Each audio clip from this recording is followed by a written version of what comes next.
Embattled preacher Paul Mackenzie and 94 other co-accused will continue to remain in custody until the 5th of March, the year of the Lord 2024, when the High Court will give a ruling on his bail application. Elsewhere, a former employee of the Postal Corporation of Kenya has been jailed for 3 years for stealing 12 million shillings from the corporation. Details in the Scales of Justice segment. The accused, who are facing 238 counts of manslaughter linked to the Shakahola massacre, will know their fate in 2 weeks' time. Prosecuting counsels urged the court to deny the accused bond, citing their flight risk. You can envisage a situation where a person or persons are charged with 238 counts of manslaughter. And by that very fact, I do not need to belabor the point of the seriousness of the offense that is before this court. However, defense lawyers led by Wycliffe Makasembo told Chief Magistrate Alex Itoko to disregard the state's submission since their clients are suffering and are even on a hunger strike. The hunger strike they're talking about was triggered by the state when they charged them or placed them before your brother Honorable Shikanda without any formal charging. They had to go on strike to know why they were in court, why they were being detained.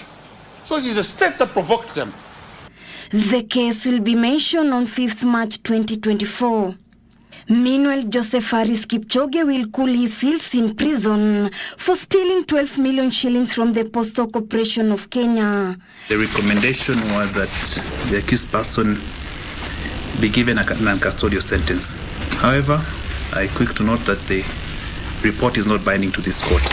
His defense lawyers had prayed for a non-custodial sentence, but trial magistrate Benmark Ehobi sentenced him to 3 years in prison with no option of a fine. So I've considered all that. I've also considered that the accused person is a first offender. So I'll hereby sentence him to serve 3 years imprisonment. Elsewhere, Milimani High Court has issued an injunction restraining businessman Cleophas Chimanyula from disseminating further defamatory words against Kalwale, his family and children.